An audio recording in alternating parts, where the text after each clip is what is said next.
Bears are universally recognized as one of the most ferocious animals on the planet. One look at their long claws, sharp teeth, and enormous size, and it's easy to see why. They could turn just about anything into a meal. In fact, even the biggest and baddest animals of the animal kingdom are susceptible to falling prey to bear. Suffice to say, the bear is on top of the food chain for a very good reason.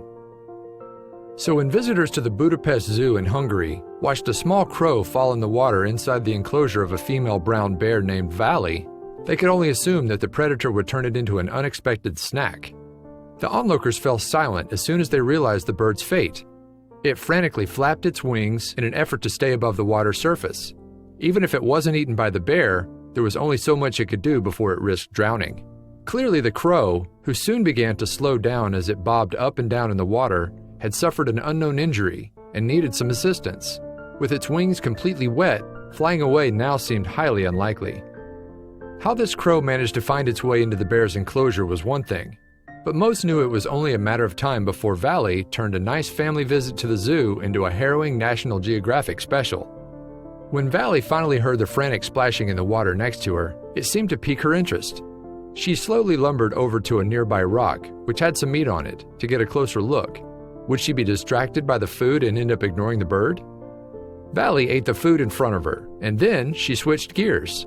Onlookers gasped audibly as Valley stepped off the rock and moved closer to the edge of the enclosure's pond. She had definitely seen the struggling crow, and she headed right toward it. At first, Valley seemed confused by the interloper in her pool. Usually when the zookeepers brought her food, it was left in far more convenient places, like the rock she was standing on earlier. This food, however, was different, and alive. The tiring crow settled into the corner of the pond, and it was well within arm's reach of the bear at that point. Valley leaned over and began pawing at the bird. All it took was for one heavy strike for her to harm it.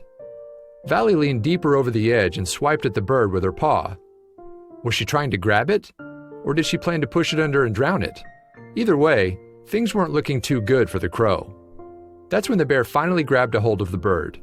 Valley approached the side of the pond, and after first attempting to pull it up with her paw, bit onto the crow's wing and dragged it out of the water, the Budapest Zoo said later after describing the incident. At that point, it appeared as though all hope was lost. While there was a slim chance the bird could have flown from the water, it was now too tired, weak, and wet to escape. It was decidedly in Valley's clutches, and its fate was surely sealed, right? But this bird wasn't going to give up without a fight. Just as Valley pulled the little crow from the water, it made one last effort to save its life, and it pecked the hungry brown bear on the nose. Onlookers were nervous to see how Valley would retaliate. She immediately let go of the wing and retired to her apples and carrots, a Budapest Zoo spokesperson explained. Did the crow actually scare Valley away?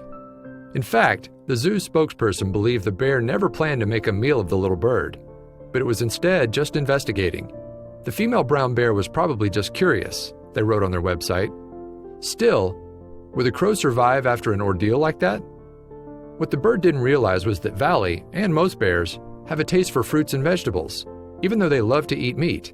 While everyone believed she wanted to make a meal of the bird, Valley actually seemed totally disinterested in doing anything of the sort. After lying on its back for a few moments, the crow suddenly started to come to its senses. Still, it limited its movement. It likely realized that it was in great danger so long as it was stuck in Valley's enclosure.